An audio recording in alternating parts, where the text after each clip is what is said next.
for all coming out tonight. My name is Dick McIntyre. I'm the Parks Division Manager, and I'm the project manager for the Ashley Pond Park Improvement Project.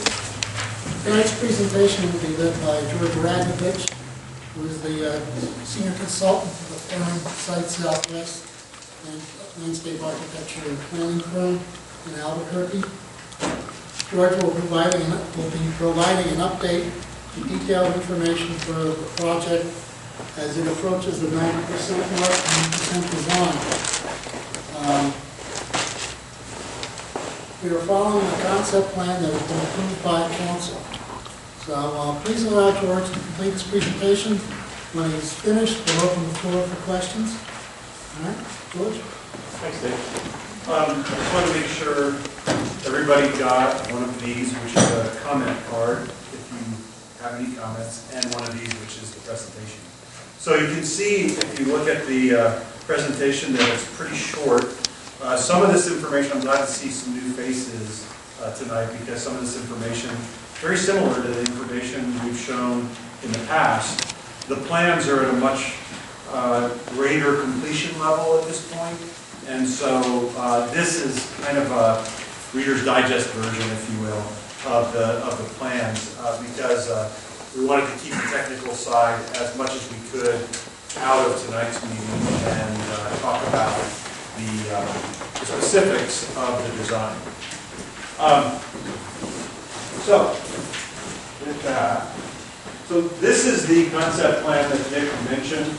And the concept plan was approved by council back in April. So we went through the entire process. We had 2 public meetings. I believe it was 2 back then as part of the phase 2 application process. And then we've had another 4. So this is actually the 6th public meeting that we've had. As you can see from looking at the concept, and for those of you who are near the back, if you want to move forward, please feel free. I know the screen's kind of small, so hopefully you can see okay. And I'll try to use my little pointer as much as I can. So the concept from the beginning included a reconfigured pond edge. And this edge pretty much mimics the edge of the existing pond, but if I were to overlay the two, you'd see that there's some undulation and slight changes between what is out there now and this one. One of the changes that caused the undulation is the fact that the walkway, or the promenade as we've been calling it, is now variable between as wide as 25 feet wide over here and as narrow as 8 feet wide. And the existing sidewalk is much narrower than that. So 2 or even 3 people will be able to walk on the new design much more easily than the old. The wetlands, which are shown by this sort of darker green, were in the original kind of thoughts, I suppose, or you could say the ideas behind the project. Those are still in the project. Boardwalks to get people out into those wetlands, be kind of up close and personal with them. Those are still in the project.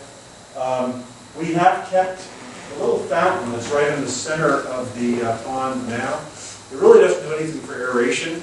It's more ornamental than anything, but we're keeping it. And I'll show you some of the detail on the aeration systems that we'll be using on the project.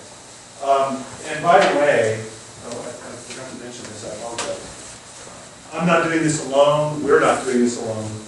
The team is our firm, which is a local firm. We also have another local firm on our team, Bohannon Houston. They are civil engineers from Albuquerque, and they have an office in Denver and one in Las Cruces. Pace, the second member I listed there, they are lake and water engineers. It's all they do. And so they're the engineers on the project, and the specifics on the aeration system and the recirculation system and the skimmers and all of that I'll go over in a little while, they're doing as part of the project team. And then SWCA is an environmental firm. They're helping us with the wetlands, and as Dick refers to it, the fish recipe, which will be the types of fish that will go into the pond when all's said and done. So the biggest goal in the project was to abate that eutrophication that's going on in the pond right now and clean up the water in effect and clean up the fish population, which is all carp at this point. There is really nothing else in there. Oops, sorry. Oh no, I should turn it off. I apologize. Hit the wrong button. My apologies. Yeah. It was a short presentation. I'm done. Sorry about that. It'll come back in a minute. The other goal of the, so one of the goals for the project is to abate the eutrophication process that's going on in the pond right now. That's partially because all of the water from the surrounding landscape drains into the pond, and Dick and Parks has done a very good job of changing their formula for the fertilizer to try to stop that. But the type of equipment that's in the pump house on the existing pond is woefully shy of what it should be doing in terms of cleaning up that water and keeping it clean.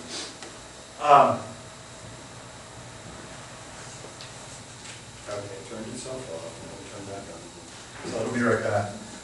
The other important goal, the second most important goal for the project is to create ADA accessibility. So accessibility for those that can't get down to the pond edge right now. And you'll see when that comes back up that we've created 3 paths. The original concept, and they're still there, but they've been modified slightly. And those paths are there to allow people to get down to the pond edge from Central Avenue and from this lodge, really, from the 20th Street side, and then from the law enforcement center side on the sort of the southwest corner of the project. And I'll try not to look at power button again, which is over here. So that was the concept. This is a derivation of where we are now on the project. So I took the construction plan and just sort of added some color to it to make it a little more readable for tonight. The area of influence, it's important to say, the area that is changing on the park is only what you see colored.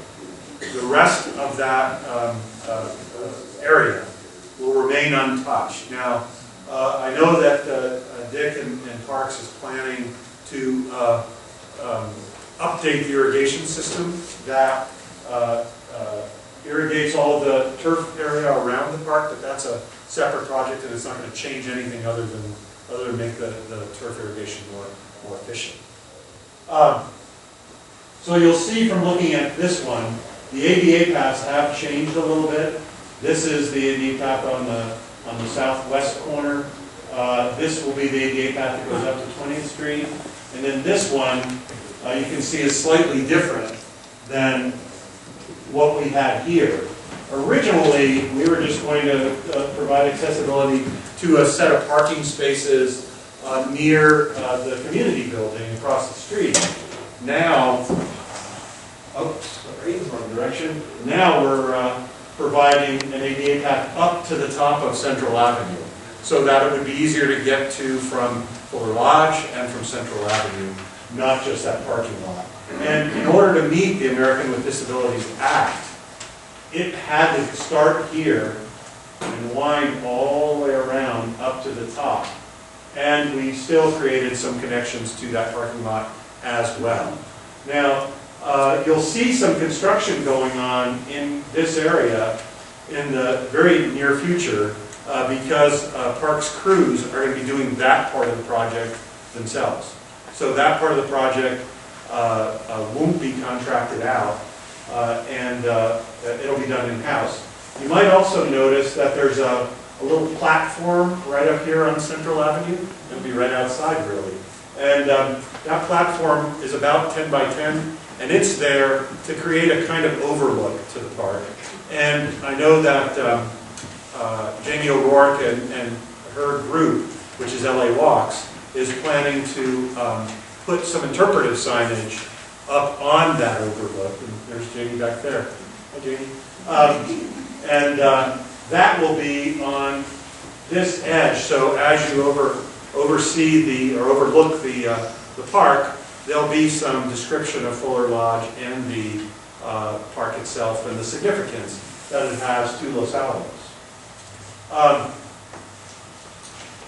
The kind of light brown area that surrounds the sidewalk right there, that is a planter, and I'll show you a little detail of that later, but that planter is intended to capture the water that drains off of the turf area and, in a manner of speaking, treat the water. We're going to use plants there that have a capacity to take that much nitrogen and utilize it. And so you could call them a sort of bioswale-like, but they're there to stop the water from draining into the pond as well and use that water.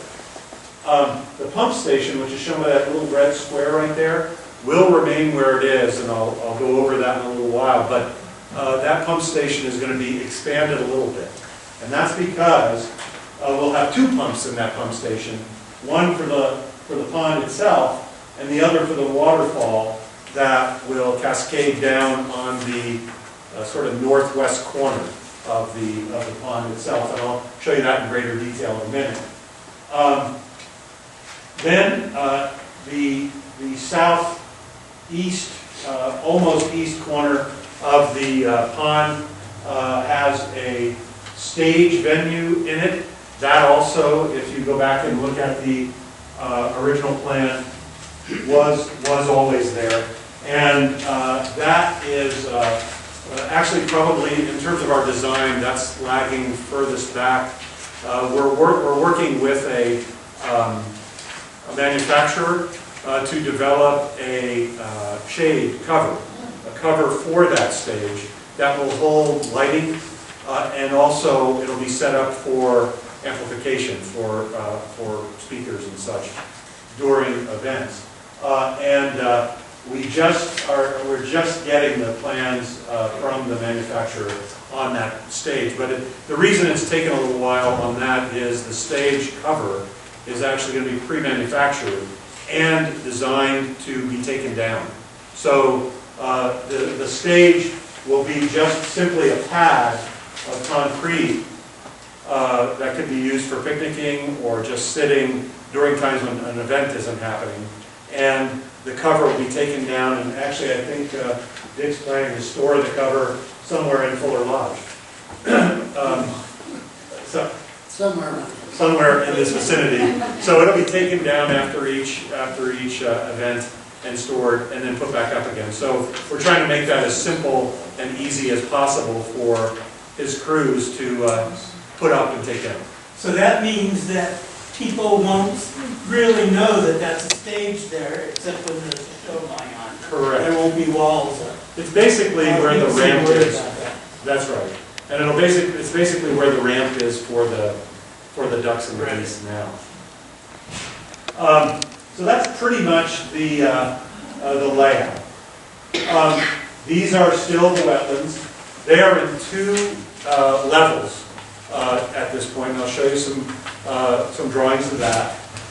And these browner areas that are near the pond edge are in effect planters, but they're landscaping that the walkway or the promenade will go between, so that there's generally a varied experience for those who might walk around the pond, either having some wetland plants, pure pond, or some landscaping on either side to create a more variable condition. Is the stage up from the pond? It is. It's slightly raised off of the pond elevation. And so is there going to be a safety net so that... There will, and I'll get into that. All right. Ladies and gentlemen, let George complete his presentation and time will hold your comments, and at the end, we'll open it up for questions. Okay? And I would be happy when we're done to scroll back to whatever slide we need to use for any questions. The plant palette came partially from Parks, It came partially from us, and it's really a plant palette that is very able to naturalize. It was planned for a lot of color, and it was planned for really not that many trees, because we're really dealing with just the area around the pond itself. So there's really just not that much landscaping to be done other than these planters. So really it's a pretty minimal amount of actual landscape around the pond. So just to talk about the ADA access for a second, since it's an important goal. This is the ADA access that wraps around the existing pump station. It will wind up to the parking lot where the law enforcement center is. There will be handicapped accessible parking spaces in that parking lot, so the parking lot will be reconfigured to have those spaces. And you probably can't see it too well, but there's an aisle down the center, and the actual handicap ramp will be in between those two parking spaces. And actually, we just changed this recently. That little ramp that shows it's kind of taking away some of the sidewalk space is actually going to be on the parking lot side, so it won't impact the sidewalk there. On the eastern side, we brought the ADA ramp up from right about where that stage is, down to here, up on the north side of all of the trees and that big willow tree that makes up the landscaping on that side of the project and park. And we're putting handicap spaces over here as well in the parking lot. So those spaces are accessible to the top of that ramp. We didn't want to bring that ramp down through here, what with the venue for those events that happen periodically. So we brought the ramp in over here. And then, as I mentioned, this ramp wraps around to the top and really maintains the turf area as it is, for the most part, on that side. Now, this may be a little harder to see, but this is the piping plan for the pond itself. So this is kind of the infrastructure for the pond, and you may be able to see it a little bit better on the drawing. But the way it works, and this is still in process, we talked to Dick earlier this week, and the actual water source will be over here. But the pond infrastructure is really a three-part design. One is the water source for the pond, which will come in on the north side. That water source will have a float device on it, and that float device will keep water levels consistent. So it'll work very much like an evaporative cooler float, and it will be placed along the north side. That is the freshwater source for anything that evaporates from the pond. The recirculation system, the brains for the recirculation system, if you will be in the pump station. There will be two pumps there. One line of the pumps goes up this way and up to the top of the waterfall, and then the waterfall will act as a partial aerator as well.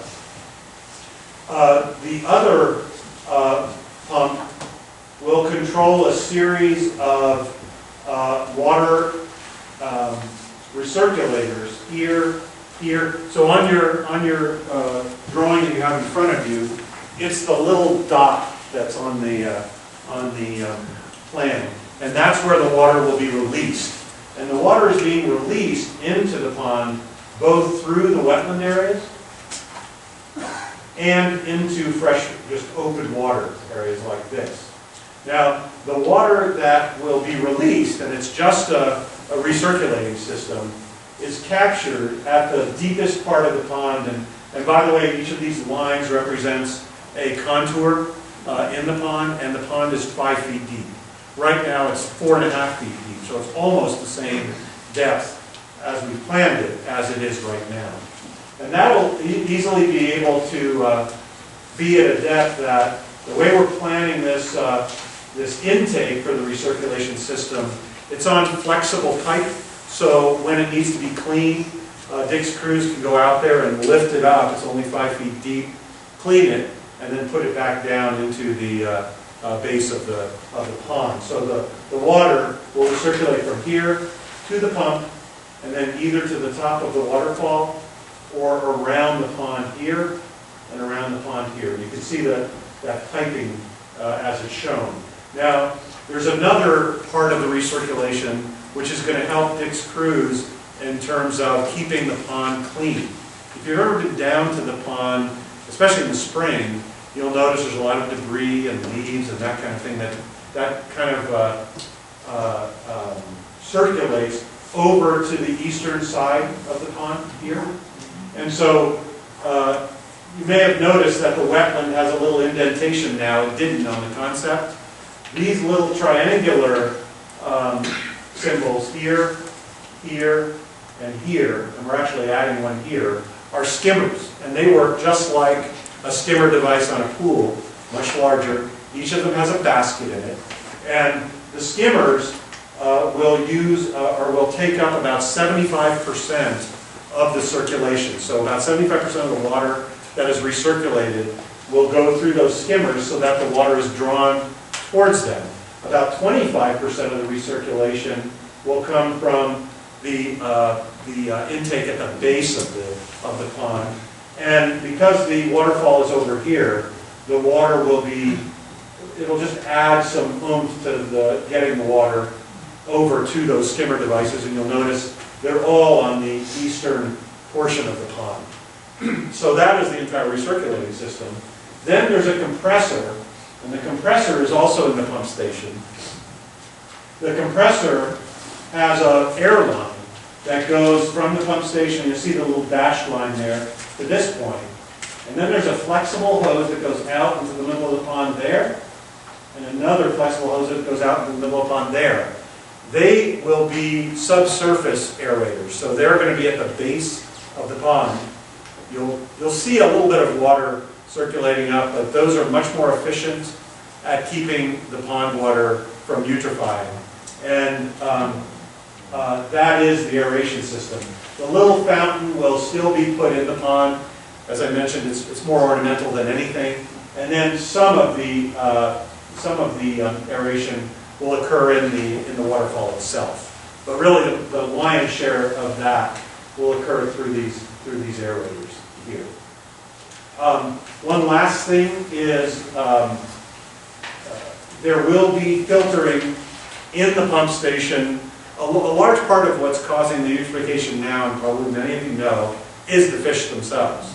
And so we're putting filtering in the pump station to counteract that and to help keep the water clean, so that as fish feces does occur, it'll help be clean. But the types of fish that are going to be going in the pond, and we haven't come up with a full recipe yet, SWCA is working on that, won't include carp. And carp are among the most destructive for ponds like this. So they're kids will go throw their goldfish in, and it's likely they're going to come back, but that's kind of a management issue, and it just comes with the territory. So we're doing everything we can to keep the pond water clean and fresh and clear. And it will be very clear, according to our pond engineers. And as I mentioned, they've done this kind of work all over the world. They're based in LA, but they have an office in Europe and Asia, and they do a lot of this kind of work. Here is a little blow-up of the waterfall itself. I just wanted to go through that briefly. What we're trying to do with the waterfall is create a kind of an interactive device, if you will. But the interaction, we're not trying to encourage people to get up to the waterfall and touch it, or kids to get into it. It's really just part of a visual sort of tool. And there's really going to be pools. There's four kind of components to the waterfall. One will be small pools like the one at the top, the one at the bottom, and some others. Another are cascades. One type which is free fall, like this. Another type which is a cascade, two types of falls. One is free fall like this, Another is cascading like this one. So some will fall over rocks, some will fall just straight down like a waterfall. And then there'll be some streams in between. We're working it out with the grading, and we've even supplied some small overlooks, just a little pad of concrete that could be used to get as close as you can. Now, we are going to put railing on the stairways. And you can see the stairways as they now are designed, they're just straight stairways up to the top. Because the waterfall is a more free-form, more naturalistic kind of design, the stairways will wind up on both sides of the waterfall. And we're trying to create little opportunities to see the cascades, see maybe a little island with that pond, see the stream, and you can barely see it on this graphic because of the color we added, but you can see where the steps are and where the flat surfaces are. So it's flat up to here, then some steps, flat here, then more steps, flat again, and so forth up to the top. So that should give you a much better idea of the design we've come up with for the waterfall itself. We know that the ducks and the geese are here. They will be removed from the site, stored, I don't know, stored is quite the word, housed is probably a better way to put it. They'll be housed at one of the Duck Buddies group's homes while the construction occurs, and then they'll be brought back to the pond after the construction is completed. These, and I know some people don't easily see a plan view or a sectional view of something like this, but it's basically a little duck ladder. It's just a series of stepped boulders that will allow them to get down into the water more easily. And we'll put those in, I can go back for a minute, we'll put those in probably, we haven't actually placed those yet, but we'll probably put one somewhere in this vicinity, one into the wetland, and one up on the north shore, so that they have a variability of where they can get in and out. Oh, and by the way, we haven't added it to the plan yet, but there will also be in this wetland and in this wetland, we're going to use some very large rocks. The county's been saving rocks over in White Rock, and we've got lots of them. And so 2 or 3 of those very large rocks are going to be placed in these wetlands to act as refuges for the geese and ducks, especially when coyotes are kind of around and they'll be in danger. I mentioned that planter with the sort of bioswale light around the edge of the walkway. This is a sectional view of that. So you can see the turf area will drain down into it. It'll be behind a wall, and then that promenade or that sidewalk on the inside of the pond edge will be at the base of that wall. So the way we're designing it, that wall, for the most part, it will provide a little bit of seating as well. So if someone wants to sit there, as opposed to in one of the benches in those small sitting areas that are there, they can use the wall. This, and really the pond edge, will look something like this in the landscaped areas. So those rocks will be the edge of the pond all the way around. The edge of the stage and the pond will be those boulders. And we're going to use as many of the large ones as possible. The small ones will just be chinked in some of the joints between the larger rocks. And then this just shows in cross-section, and this is from our construction drawing, how the lake edge or the pond edge will look. And it shows the liner and how that liner will be placed below the pond. Now, the pond that's out there now has a bentonite liner, and bentonite is a clay liner. So what we're planning to do is reuse that bentonite liner in the wetland areas. And I'll show you that next. Oh, sorry. So this is a cross-section through the wetland areas. And as I mentioned, some of them will be one level. There's really two basic types of wetland plants that we'll be using. One grows in about the 8-inch to 12-inch water depth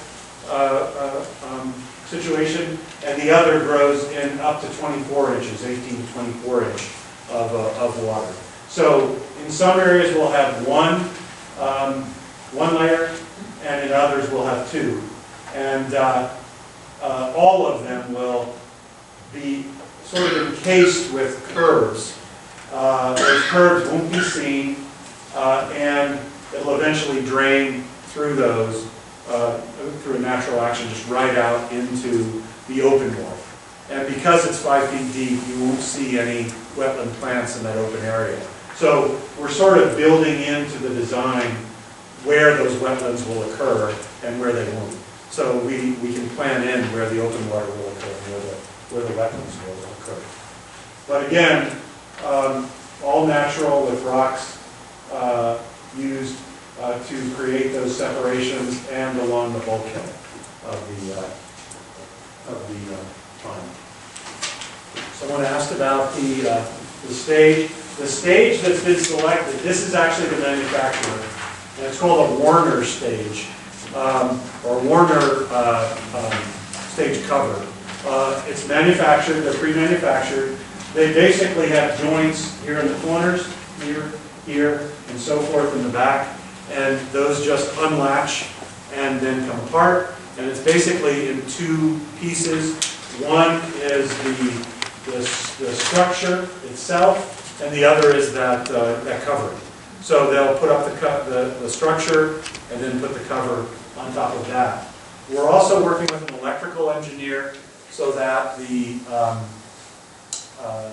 power is there if it's needed. If you can envision this being the stage, the power will be placed along the edges of the stage. And what we're going to do is have a rock wall that extends up beyond the stage edge just slightly, and that's where the power boxes will be placed along the edge of that. And then this railing, we use this as an example, and actually sort of drew from the railing here at Fuller Lodge. This railing will be similar, however, it will be metal, and we need that for safety purposes. And it will line the stage. If I can go back to, it will line the stage on three sides, here, here, and here. So you have a rail at the front of the stage? Also? No, just three sides, the back and the two sides. There'll also be, and we're working, Marduk had a meeting with the lighting engineer today. We're working with the stage, this is what's taken a while. We're working with the cover company to figure out how we mount lights. And right now we're thinking 4 to 5 on the front of the stage, so it can be used for the same kind of concerts that you have now when you set up the entire stage for a concert. But you're not going to buy lighting.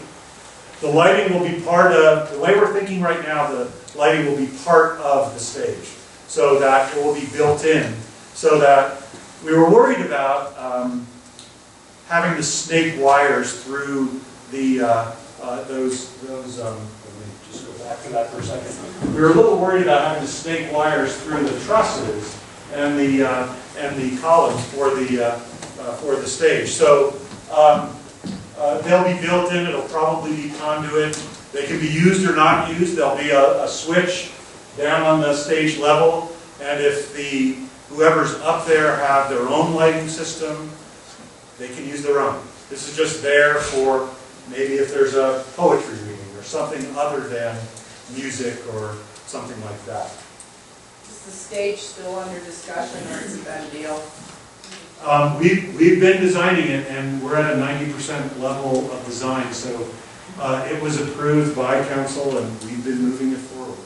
How much is it costing the stage? You know, we don't have, I don't have that separated out, because the way we designed it, and if I could just, this is almost the end, so just bear with me just a little while more, and then we can answer some questions.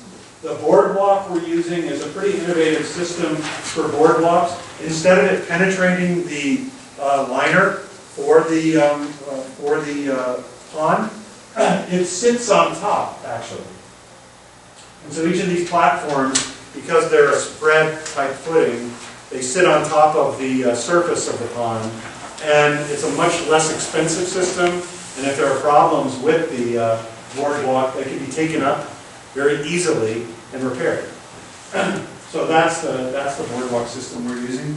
And this is the last slide, so that we can answer some questions. We started all of this for the final design back in June. We actually started the conceptualization. I believe the volunteers that got together 2 or 3 years ago started that back in 2011, and maybe even before that. But the actual design part of the project, after all that conceptualization and all those ideas came out and were approved, began in June.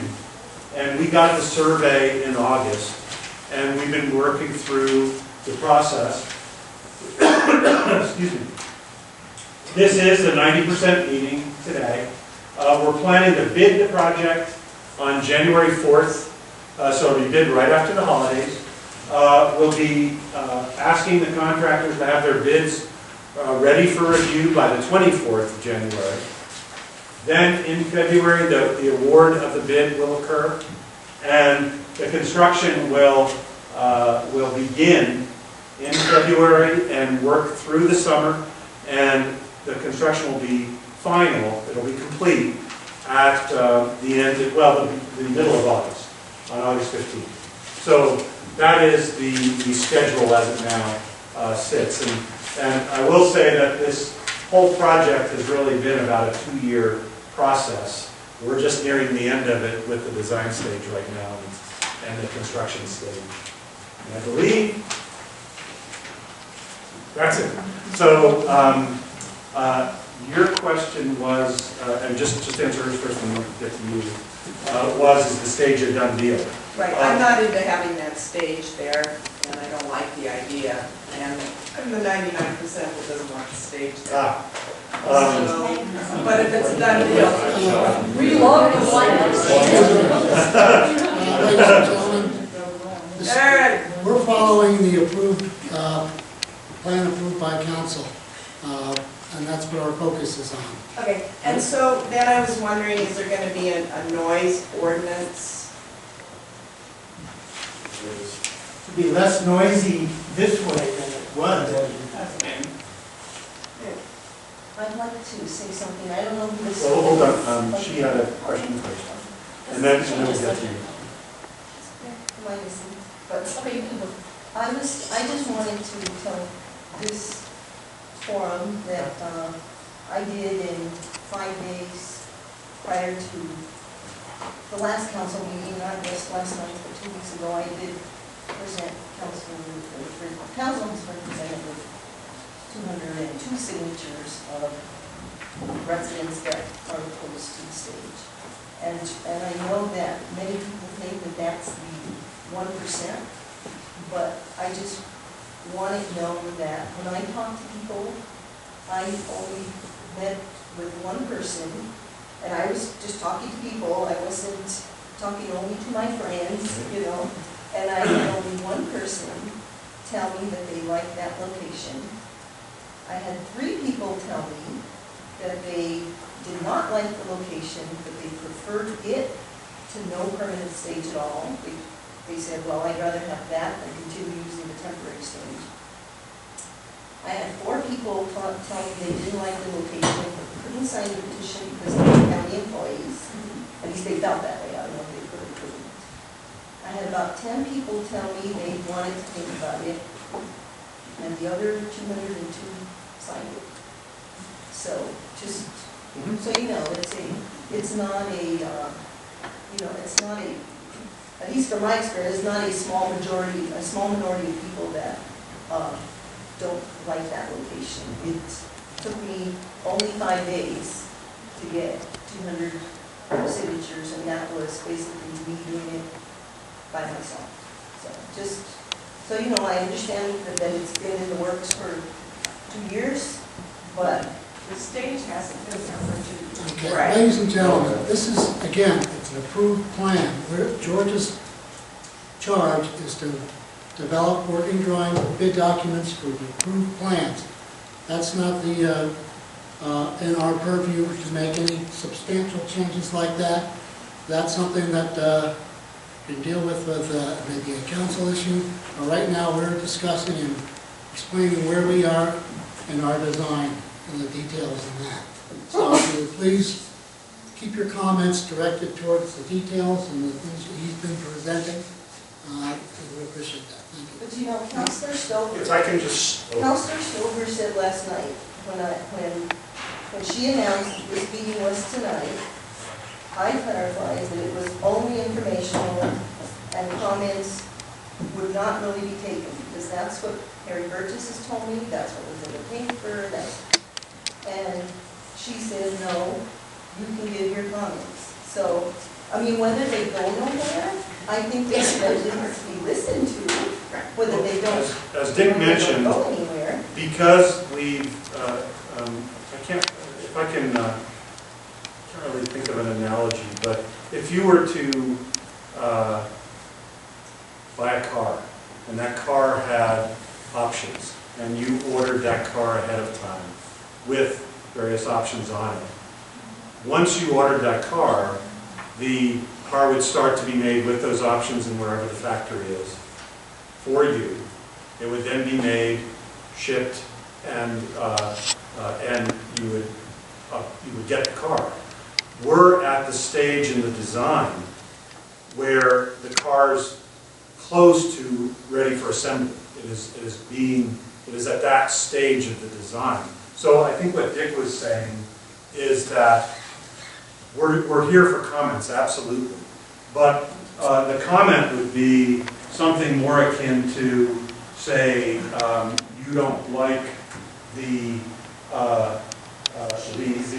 path or the handicap spaces here, you'd like them to be closer to the ramp, or the color of the sidewalk you don't like. We haven't gotten to the stage of color yet, but the rocks you don't like, you prefer a different color of rock. It's at the next sort of stage of design. And our charge has been to follow the scope that Dick gave us. Now, the stage, actually, I just want to mention one other thing. This concept plan, which was approved by council in April, we didn't come up with a lot of the ideas in this concept plan. The concept plan that was created by the people of Los Alamos in 2011 had the wetlands, had the boardwalk, had the stage in this location, and it had a handicap ramps and a wider walkway along the bottom. So it wasn't something that either Dick or I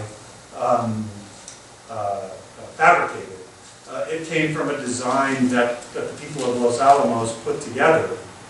I don't know if design is the word, but concept that we were given to start our work. But what you might not know, and most people here don't know, that the SIP1 application had 10 emails in it for public that supported, that represented the public comment. And 4 of those emails, only 4 of them talked about the stage, the other 6 did not. Those 4 all said, do not place the stage there. So I understand that it's too late, I understand all of that, but it should at least serve as education to all of us to pay attention, because someone made the decision to include the stage, even though The public comment that had been received at that point, probably on cards similar to these, all said, when it related to the stage, do not place it here. And it still was. That's the reason. But there were also people, and I think we have someone who wants to speak to that did want to see it there. What I'm saying is that we keep hearing that it's been in the plan all along. But the initial public comment did not show support for it. So now we're stuck with it because someone made the decision to put it in anyway, even though the public comment didn't support that. That's my Excuse me, opinion. ma'am, this is something that needs to be heard by council. Right, it has to. There are questions, It's some of okay. us It has are to. here. It's okay that you've already reiterated. Yes, so what I'm asking is that some of us be allowed to ask some questions. Absolutely. Absolutely. I think I saw your hand. I'm sorry, I'll get back to you. Yeah, she's a good. But yeah, would you like to, I'm sorry, I skipped you. This is about the stage, but it's not in this vein at all. Okay. In some of our parks, we have a large pavilion with a permanent cover. And I'm thinking this would sort of look like that if it had a permanent cover. And people could reserve it for $25 and it would have a cover in the summer, it'd be nice. Why do we have to have a removable, very expensive probably, cover when the other people could use it when we're not having a concert? That's a great question. A permanent gazebo or pergola is much more expensive than that one. Oh, is it? It is. And this is going to be in the range of, this one right here is in the range of about $20,000. A permanent structure like that would be more in the range of about $50,000, $60,000 or more, depending on the stage. But the real reason that we weren't using a permanent one is because the Florida Lodge Historic District, in effect, would not allow it. It doesn't meet the historic look of the area. It would be an additional architectural piece that would change that. So the concerts could have that, could other people have that set up also, you know? It would be available for rentals, and it'd probably take a couple hours, as we put up, and then the next day it would be taken down. That was the agreement, pretty much what we were on. Yeah, and it will only work on this stage. Right. There won't be another, you can't take it and move it somewhere else. And I think you had a question. I'm very impressed with how thoughtful this design is, particularly the landscaping and the wetlands. I hadn't really understood how all that was going to go together. I've always been in favor of having a stage, and I was a little skeptical about where the stage ended up. But now I understand why I used to think that it should go over where the waterfall is, because I sort of imagined kind of amphitheater type scene going up that steep incline. But now that I understand how the waterfall feature figures into that, I'm really pleased with it. I really like the idea of the stage. It takes a very small portion of the pond. It's useful for other things, and I personally don't understand what the kerfuffle is about. I think it's great. I just didn't want, I wanted historical memory to be kept, and didn't want Los Alamos to start to look like Wally World. But it's beautiful. Yeah. Disney World. And there's beautiful parts to it, and it's careful and beautiful. I'm worried about the geese and the ducks, and I was just, when you go to the zoo and they have those pellet, I was hoping that instead of the moldy bread and the people get out of their refrigerators and the McDonald's French fries that the ducks live on, that we could have pellets and the kids boom, boom, boom, get a little hand, and that it's good food for the ducks. And when you were talking about, food, you were talking about how it all got so dirty. Part of all of that is all of the moldy food that also gets thrown in for those poor ducks. So I just want us to keep the ducks in mind. And then the other thing I worry about is that there was one year where all the ducks were, frozen and they dropped dead. And nobody went out and got them. So, I mean, it is a pond and it is about ducks. So if we could keep that in mind, that the real draw, besides the water and the historical memory, are the ducks. The pellet question, I can't answer. I'm guessing that it would be a maintenance kind of an issue for Dick. We had,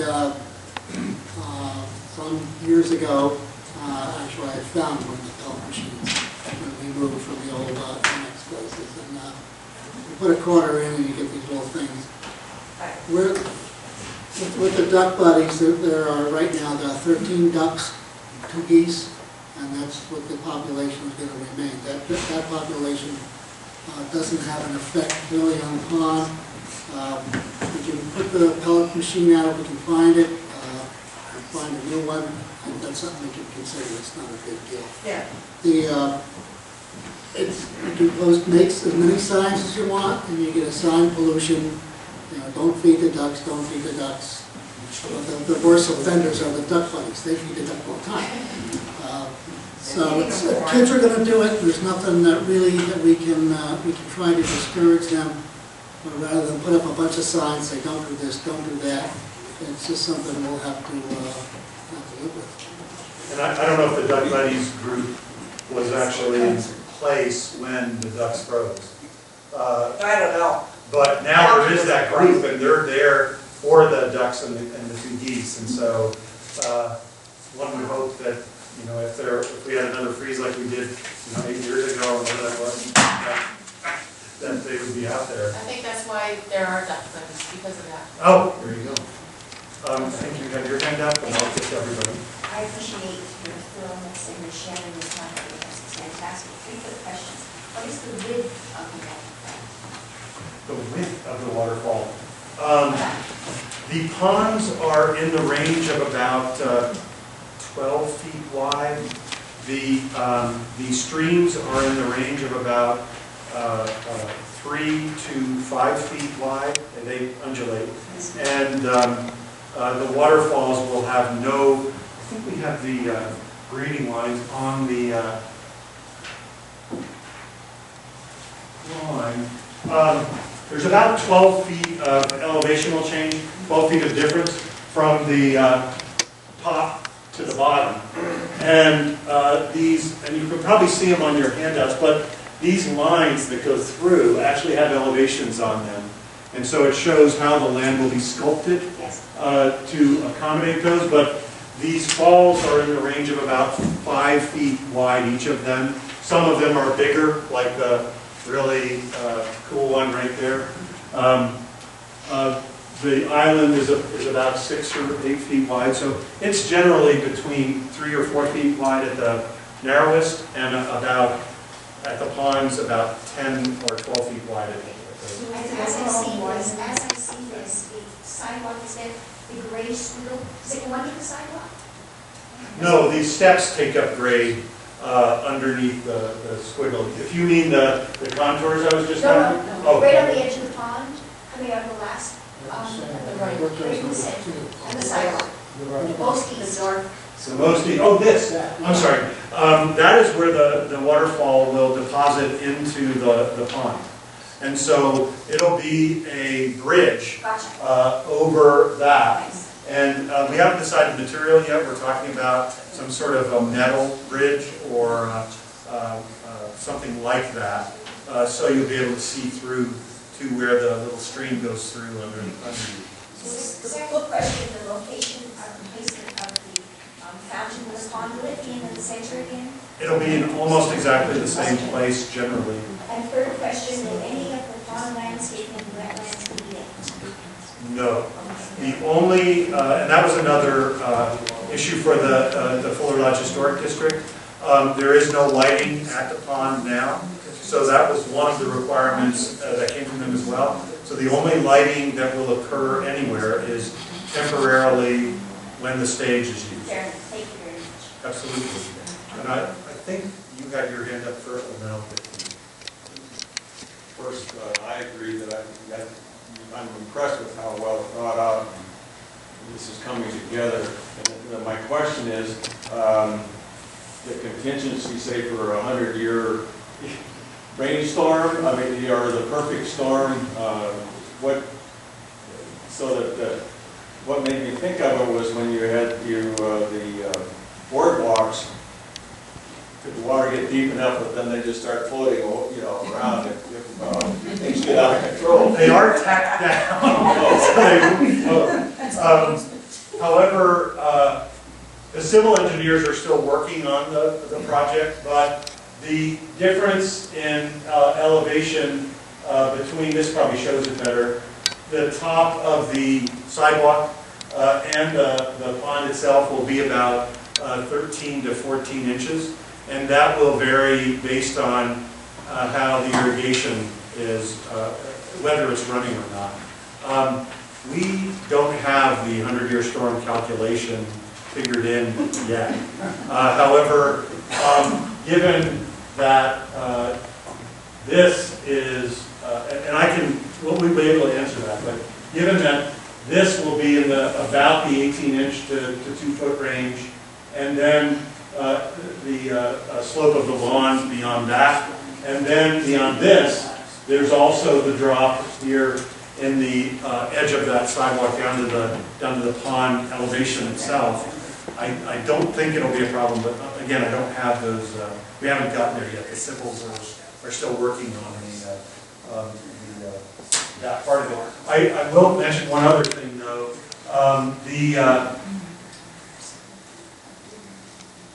You may know that there's drainage coming down from this little parking lot here and from 20th Street down to the pond through pipes this way. And those pipes are going to be modified slightly, and there'll be a clean out in those pipes so that debris that might flow from the street down to the pond, it'll be captured in a basket in a manhole type device.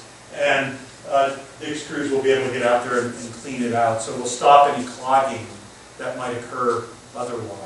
And then it goes through one of those settling ponds? There's I didn't bring, actually I have a picture of it, actually. Oops. Let me just end the show, and I actually have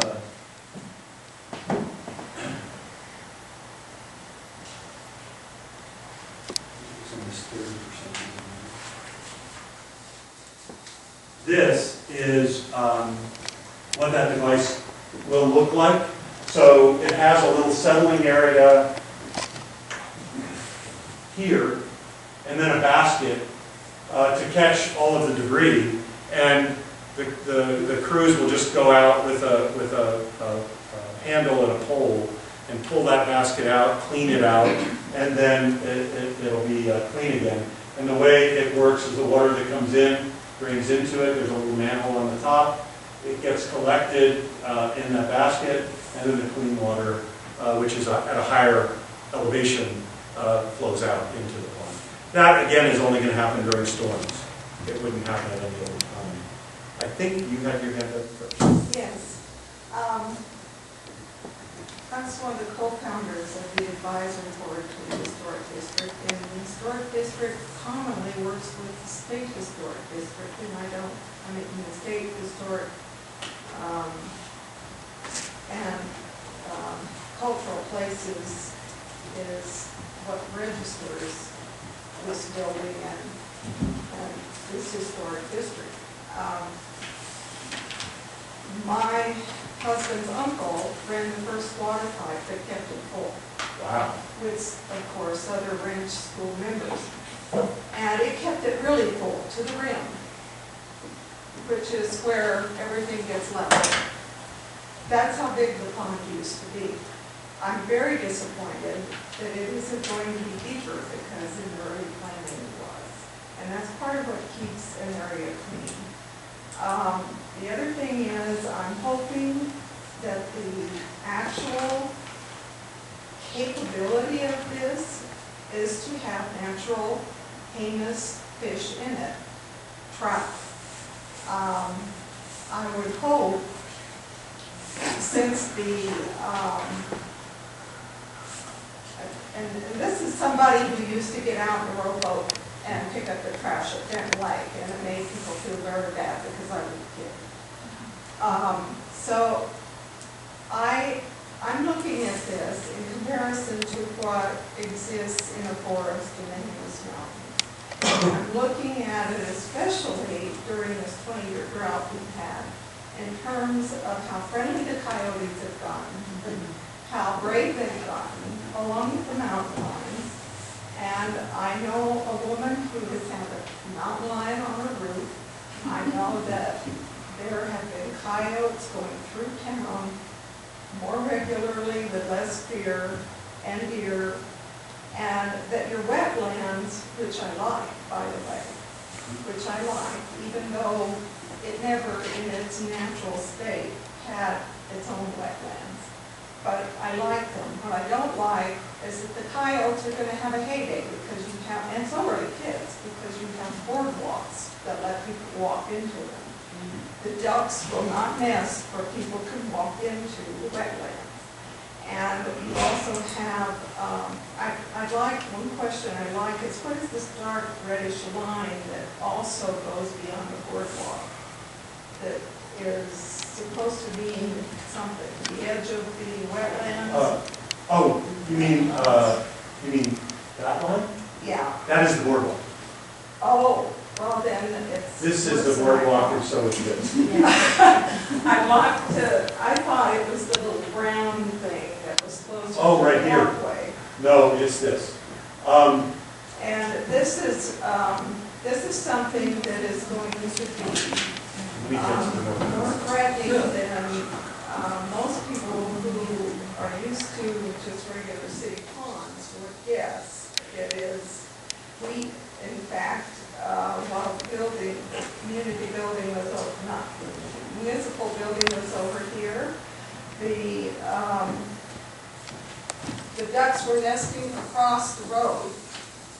Somewhere they had found a place where they weren't bothered, and they were stopping traffic. And pretty soon somebody put up a sign that said duck crossing, because this was going on all summer. They will sometimes have two families.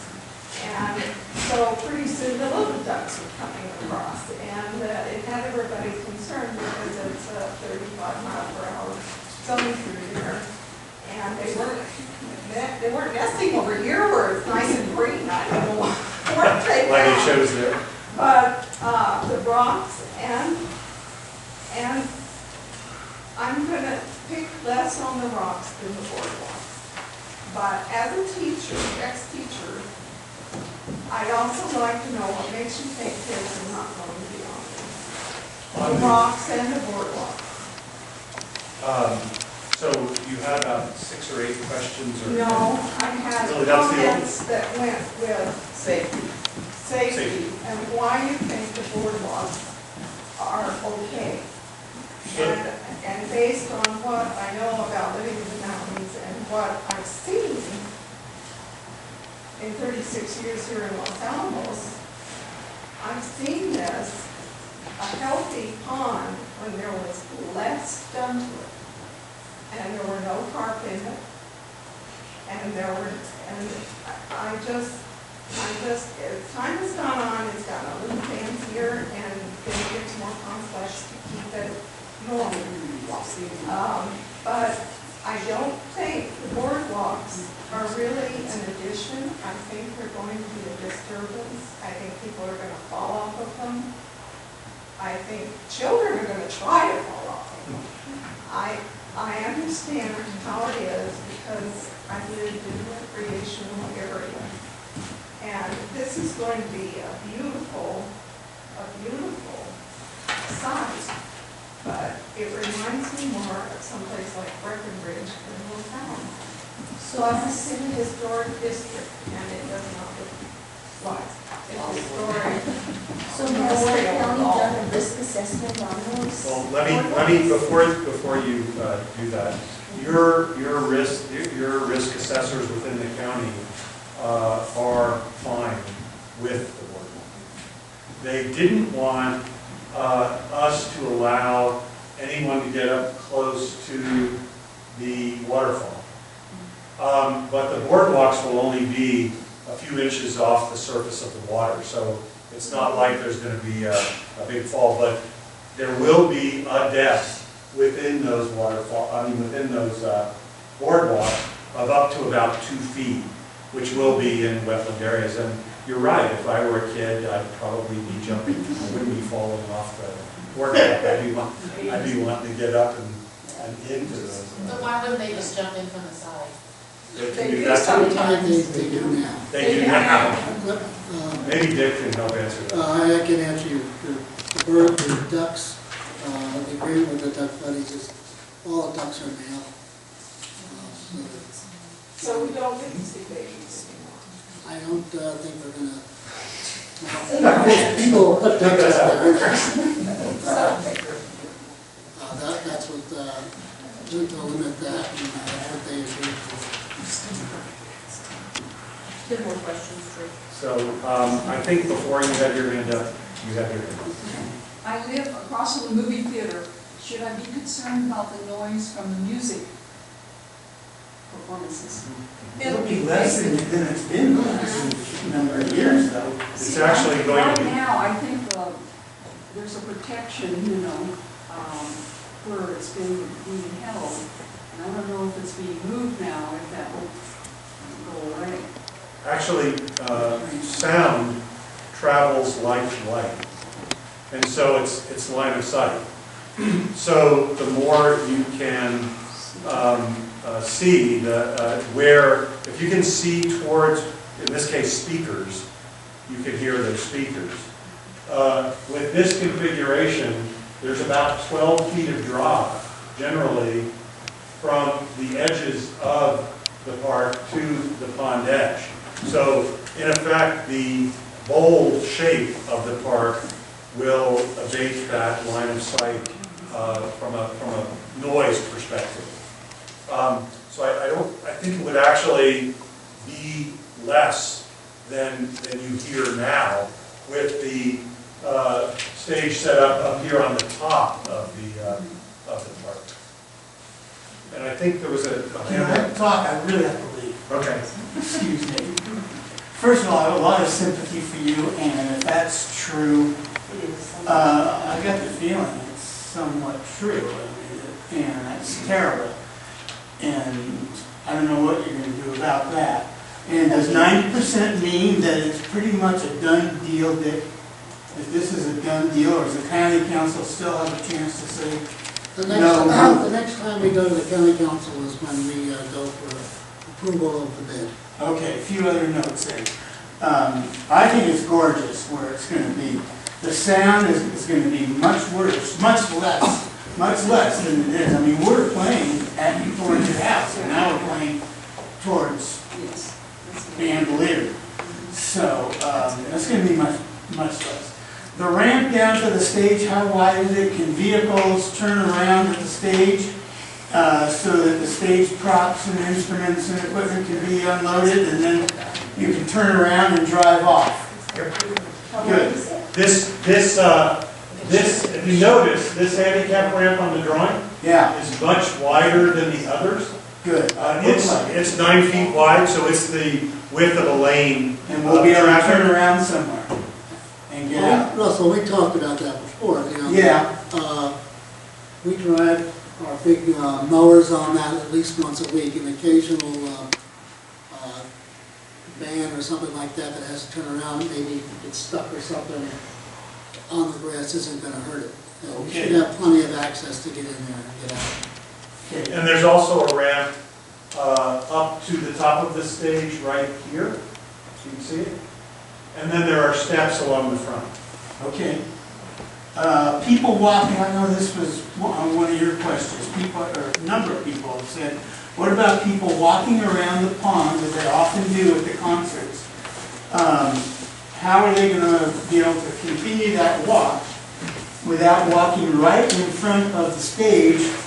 And luckily I'm not there, but some people, even my age, have trouble with loud noises to be walking right in front of that music and equipment. two answers there. One is, we just talked to Dick late last week about widening this out further along this edge. So what we're right in the middle of designing is a little bit wider space right here. In answer to your other question, I don't know if you've ever been to a concert down in Albuquerque at the Zoo, but it's a much larger venue. It holds about 2,000 people. The music is quite a bit louder than anything you would have here because it's a bigger venue.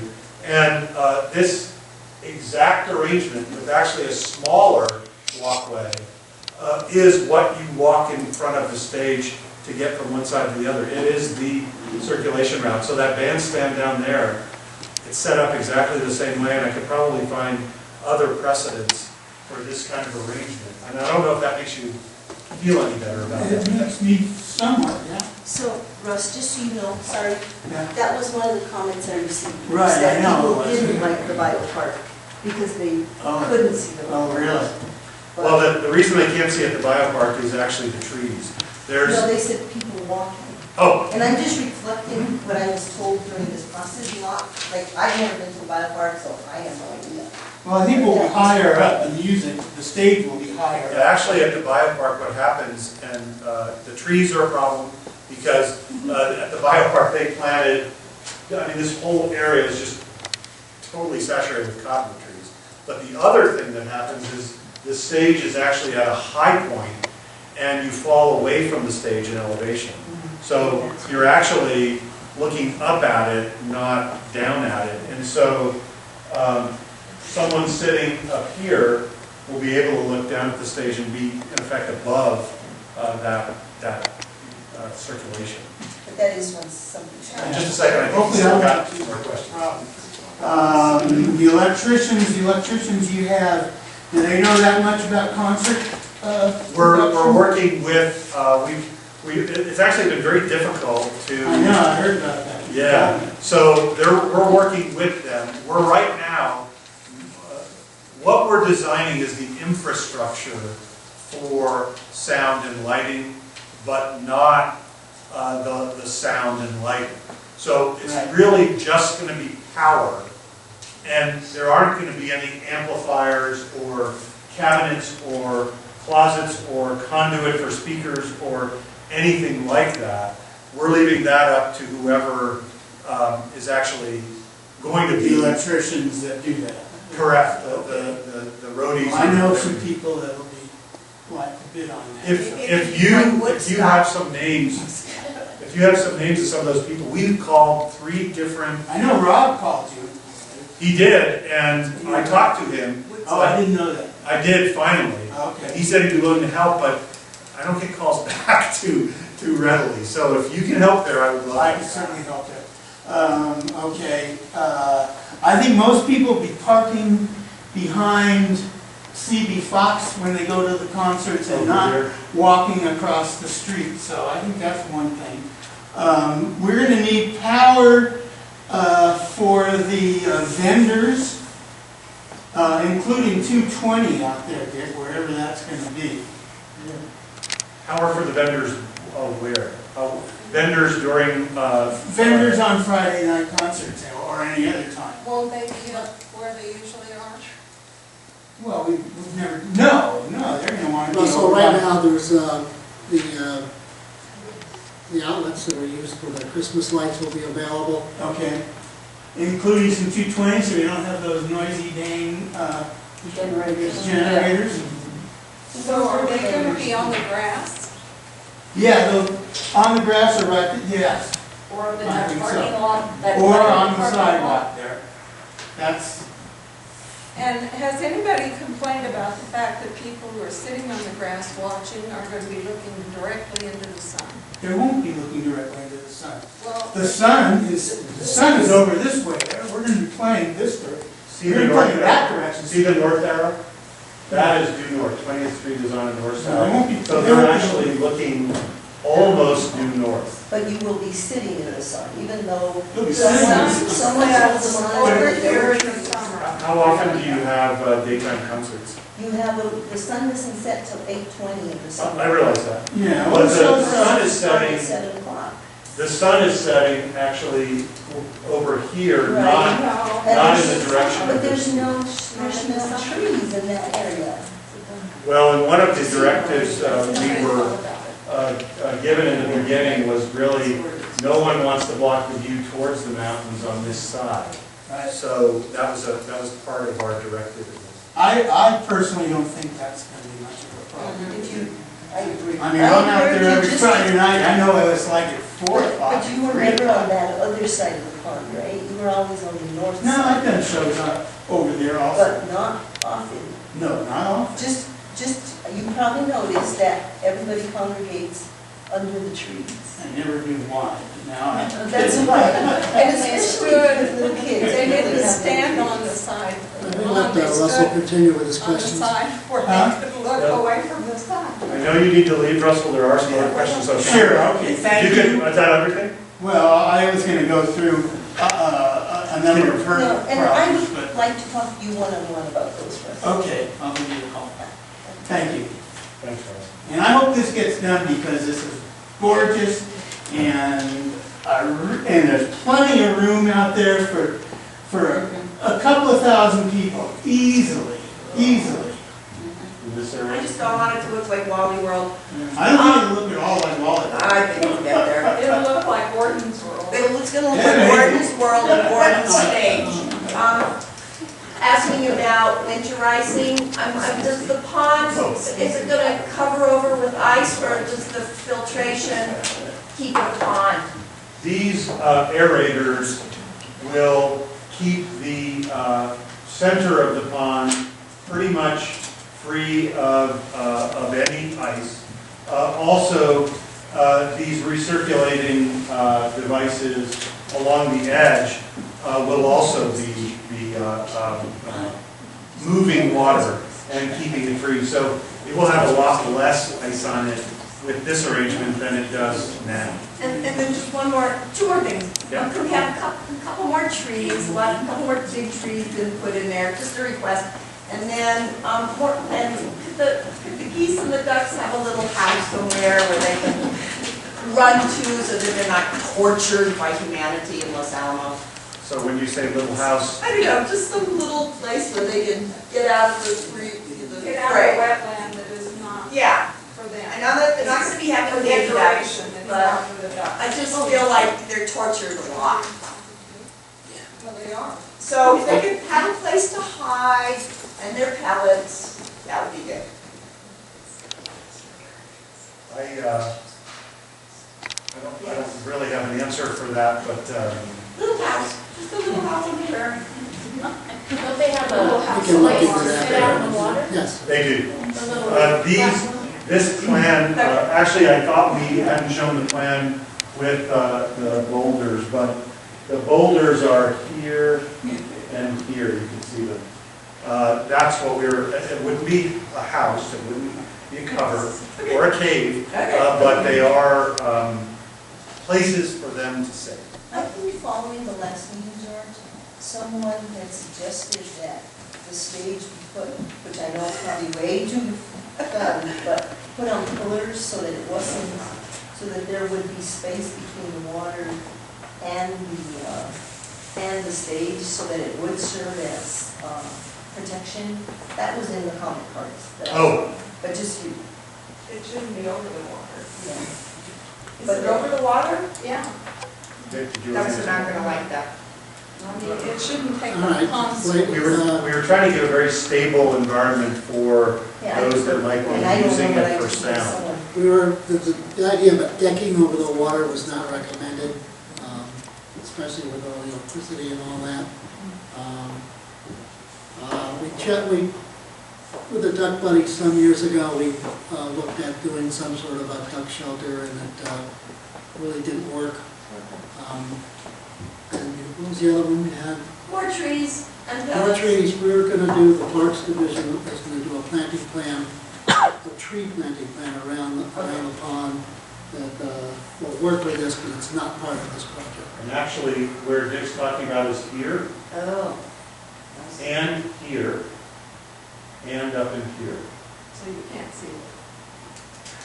I mean, my concern, I know stages are done deal. But it's just, I don't want, it just seems more and more and more Los Alamos loses its historical memory. And if you're gonna build, this is an aside, if you're gonna build tourism and gateway to the Jemez, and people come for quaint and historical and Manhattan Project and little shops and little bakeries.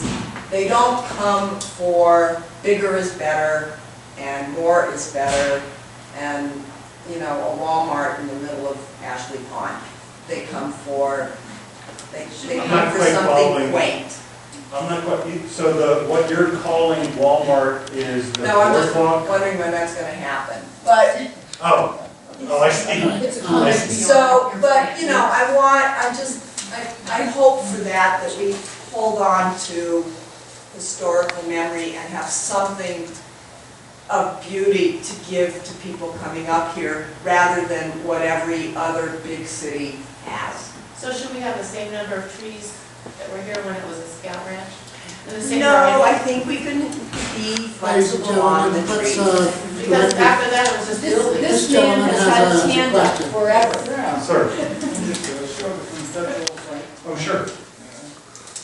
You know, I've taken a look at this, I've studied it a lot. The grassy slopes that are facing that stage are almost, which is very desirable.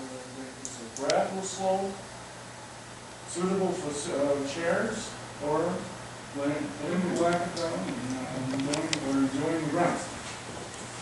Also, you have all the convenience of these ADA connecting with the sidewalks. But you also have a 360-degree view from the water to the pond. And the slopes, and everything that goes on to the slopes, the water flow. Also, you have it on the view of the mountains in the background. This is something you wouldn't do if you located some of the other locations up the hill you wouldn't do. And of course, you want to enjoy the sunset at night. There is a period of time when the sun comes right down in the neck, and it's a gift to bring some hats, which will protect your face. But it's really a suitable site. I think it's a beautiful piece of property. Thank you for the comments. Yeah. I wanted to know if you would consider doing some built-in seating, levels down to the stage. So more like an About that, that it was just going to remain a grassy area. Did you think about it? I think the idea was to keep it a flexible space. It's also a and I'll let Dick answer that too, but it's also a maintenance issue with steps, because then they have to get them at their lawnmowers and maintain that. The other thing, Mrs. Hanlon, is when there's not an event going on, this is a park. Kids use it, kids play, they run around there all the time, there's people on that. So it's just, we thought that area just blended itself with the natural slope of it.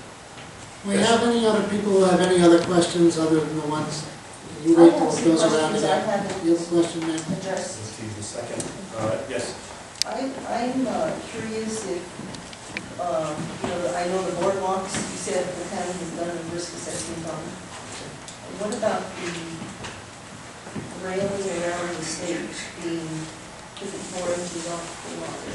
It will meet all of the ADA and safety requirements that the I'm Uniform talking about Building how they Code. done the assessment of kids being kids and having a nice high point to launch themselves on. You can only do so much. Are you suggesting that we have a, You're not listening to my question. Is has the county done a risk assessment of that when they did the boardwalk? That's all I have. the way that we design is to use the Uniform Building Code, the Americans with Disabilities Act, and other guidelines that are state and local to design parks and buildings. The design, as we now have it, will meet all of those requirements.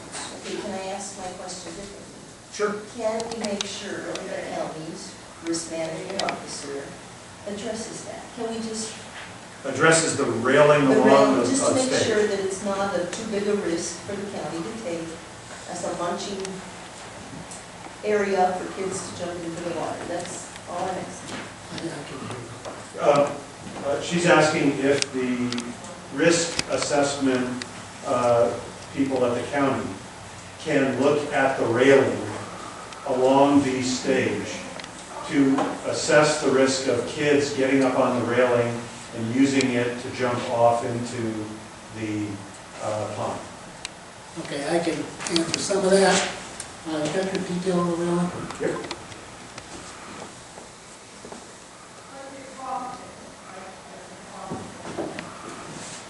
The railing here shows vertical pickets, if you will. There's another railing detail that you see sometimes that has horizontal rails on it. That's called the ladder effect. Kids can climb up it and jump off and do that. Kids being kids, that can be 8 feet high. They'll figure a way out. This will be probably, 42 inches? Something like that. It's 54 inches from the water. It'll deter. I'm not going to tell you that anything we do is going to stop anybody from doing anything. And to think that, kids are going to be kids. But We the only drive reason I lawnmowers in there. I'm not, you guys are taking my comments like I'm just asking, can the risk management officer, I'll have to check it out. just like they did on the wall, that we didn't want the planter wall to be a platform, we didn't want the, what is wrong with just Dick actually just said that he was going to talk to the risk assessment man. Thank you. That's all I was asking. Yes. I was going to ask that metal sculpture that's in the pond right now, will it be placed someplace? It'll stay where it is. It'll stay where it is, let's see. Right here. Yeah, okay, that's what I thought that was, but, Yeah, that's gonna stay right in the. I assume the barrier will keep the fish from moving into the wetlands? The curve that's at water level will stop most of that, but there may be a fish or two that gets in there. I mean, there will be fish eggs that get recirculated through that recirculation system, and they may end up in the wetland at some point. But generally, the fish populations will be in the open water itself. You're just sort of trying to control that. Okay. And I noticed that triangular parking area at 20th and Trinity is basically straight the same way it currently is, and you'll leave it for right now. Will there be plans possibly? There's a lot of talk about some kind of reconfiguration of that. We're not gonna get into that. We have will be additional handicap parking. These 3 spots up here are presently handicap parking, and they'll remain, but the configuration will remain as it is. What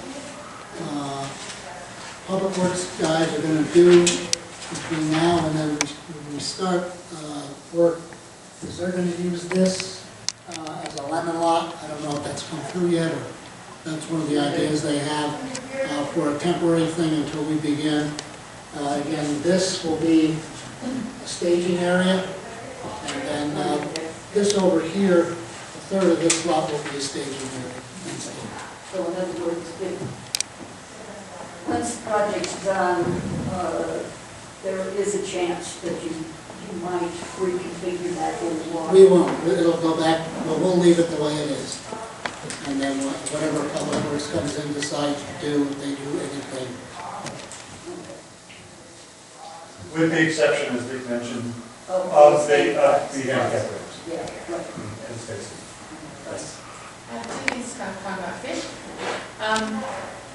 They at one point has some fishing days where you could fish up there, and they stocked with trout and stuff. I can't remember if there were goldfish at that time. I don't know if they can live together like that, but I think that the goldfish are pretty dirty fish. From having them in tanks, are really dirty. But I guess people let their fish go in there, and that's why they're in there. So I guess that's going to be addressed if that happens again. Yes, those fish that are in the pond right now will be removed. And the new fish population, I've heard smallmouth bass, I've heard trout, but again, we don't have that recipe yet for those, but we'll have that soon. And then we'll have fishing maybe? Probably not. Okay, and then another place, I think directly east, if that's right, from the stage, that part of the lawn is usually very soggy, and no one's gonna want to sit there.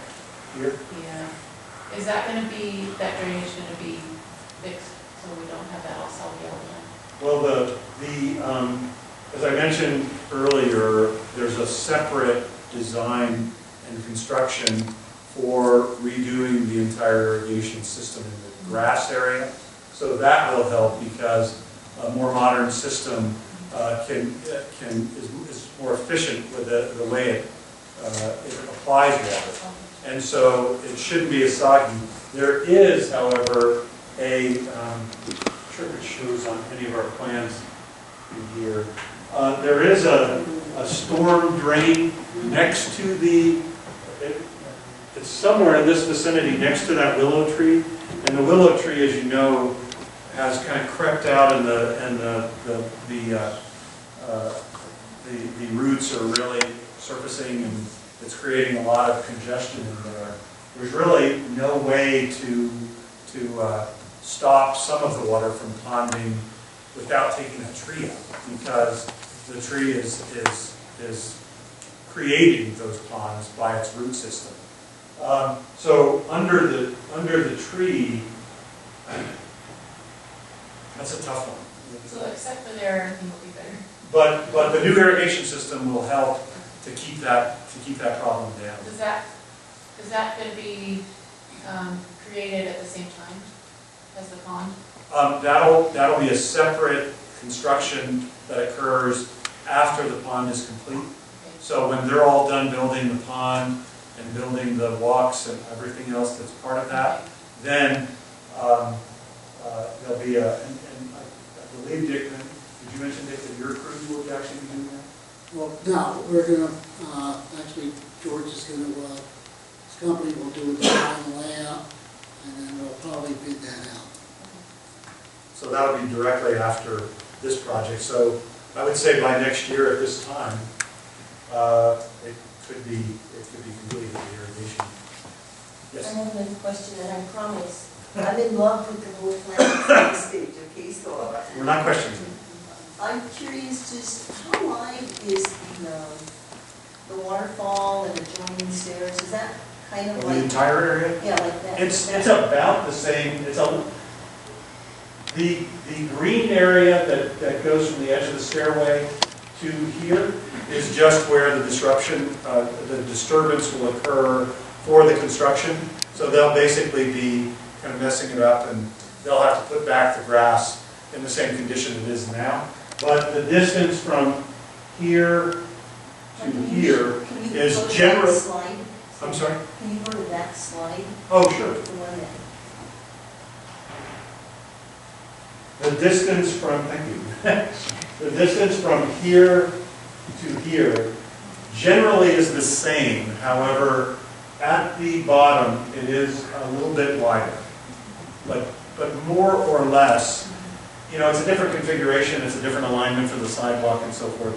But more or less, it's the same width as what is out there Is now. that like 20 feet at the bottom? I believe it's about 20, actually. I believe it's 24. Well, I'm really voting for that. I love that.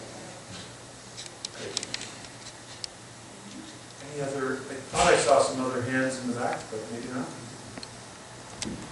I just wanted to say, Ashley Pond is sort of, I see it as Los Alamos' backyard. It's a wonderful resource, and I think this is only going to make it better.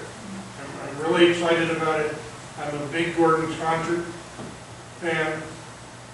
Try to hit all of them. And I think the amphitheater is going to be wonderful for that.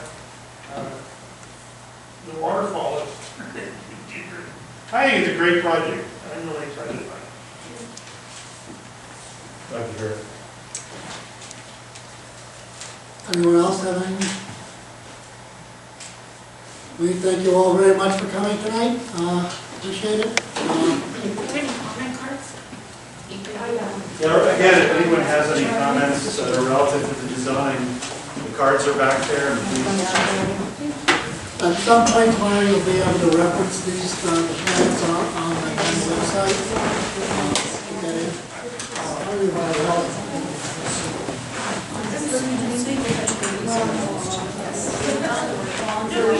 Oh,